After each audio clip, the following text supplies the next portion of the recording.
Good morning, students. We are starting over the new chapter, that is chapter number 9, force and pressure. Picking up a spoon, pushing to open a door, kicking a football, pulling out a drawer, etc. We require force to do all these work. See, our day-to-day activities require force for it to be carried out. It is an external agent. What is force? It is an external agent in the form of a push or a pull. If I'm trying to open the door, what am I doing? I'm pulling the door. Okay, if I want to close the door, I'm pushing the door. So it is an external agent. I am giving that force, right? So I am the external agent and I am giving that force in the form of a push or a pull. Force is always applied in a particular direction. So the force that is applied is always in a particular direction. You cannot apply force everywhere and immediate effect is seen. No, it is not so. Force is applied in a particular direction, only after that the effect is seen. The amount of force applied is called the magnitude of force. Very important question for 1 mark. What is magnitude of force? The amount of force that is applied. And the direction in which the force is applied is called direction of force. For example, when you are pulling a table drawer, you are applying force towards yourself. So that is a direction of force. That the force that you are applying towards yourself is a direction of force. And the amount of force that is applied is a magnitude of force. While you are closing the door, you apply force away from yourself.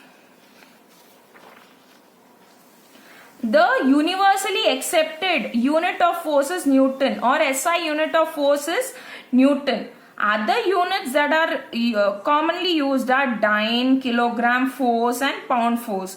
But everywhere Newton is what is accepted. Force comes into play when there is an interaction between two objects. When there is an interaction between any two objects. I gave you an example of pulling the door. Which were the two objects? Myself and the door. So it involves an interaction between two objects. For example, when you're trying to switch on and switch, even the tug of war.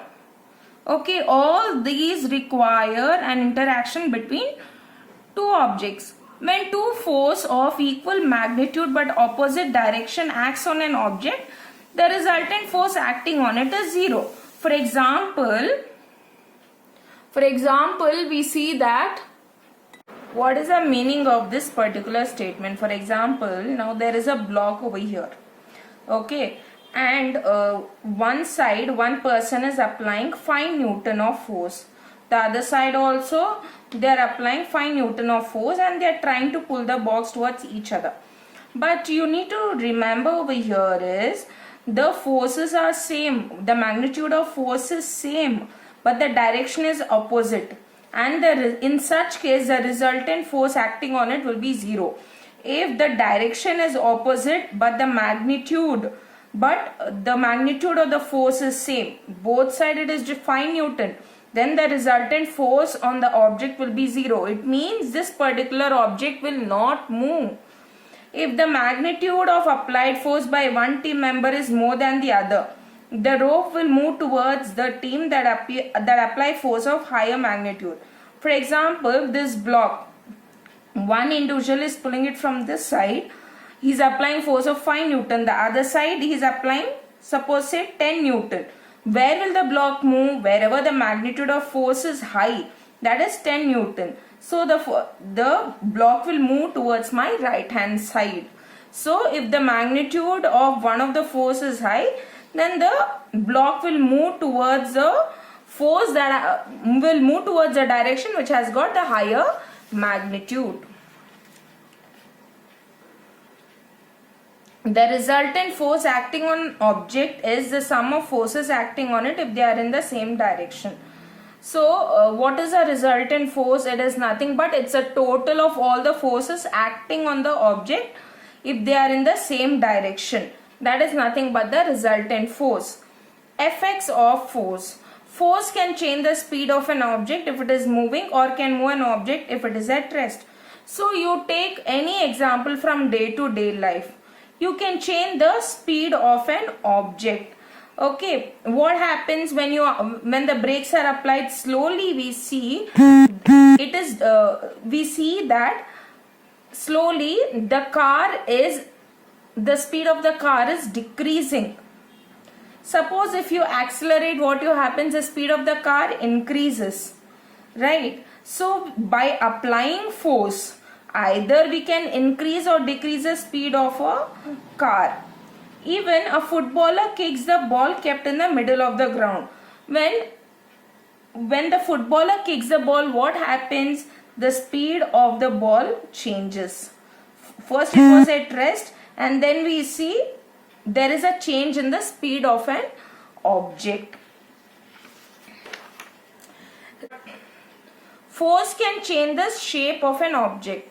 The shape of a spawn changes when you press it. The shape of a dough changes on applying force while kneading or rolling it.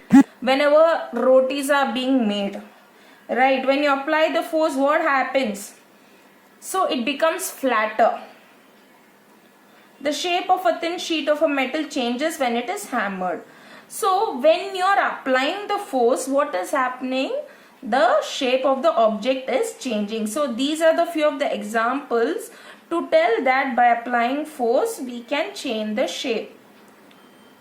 Force can change the direction of motion of an object. Let us understand few of the examples. A tennis player changes the direction of a moving ball by hitting it with a racket. Yes, when the tennis player, as a ball is approaching, what happens? He hits it with a racket and changes the direction of the ball. Applying force on the handlebar of the bicycle. If you want the bicycle move towards the right hand side, you will also apply force on the handlebar, right, to move towards the right hand side. So by applying force, you are changing the direction. To change the direction of the motion, the direction of the applied force should be different from the direction in which the body is moving. So over here, what you need to understand is the direction of the applied force. That means the force that is applied should be different from the direction in which the body is moving.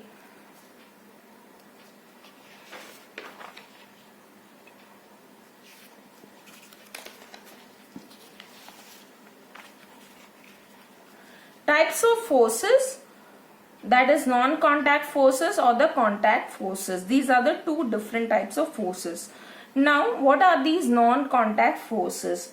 These are forces that come into play when interacting bodies are not contact with each other or at a distance. Here, interacting objects are not in contact with each other and they are at a distance is maintained. So that means it is a non-contact forces. It is also referred to as action at a distance. For example, gravitational force. When you throw a ball, it rises up to a certain distance and then it falls. Why does it so happen that when you throw a ball, it just comes down? It is because of the gravitational force or gravitational pull. The earth pulls everything towards itself. The force with which the earth attracts all objects towards itself is called gravity or force of gravity. So the earth is pulling everything towards itself. Whatever you throw, it just comes down. It was Sir Isaac Newton who discovered Earth's gravity. In the next class, we will study little more in detail about the gravitational force.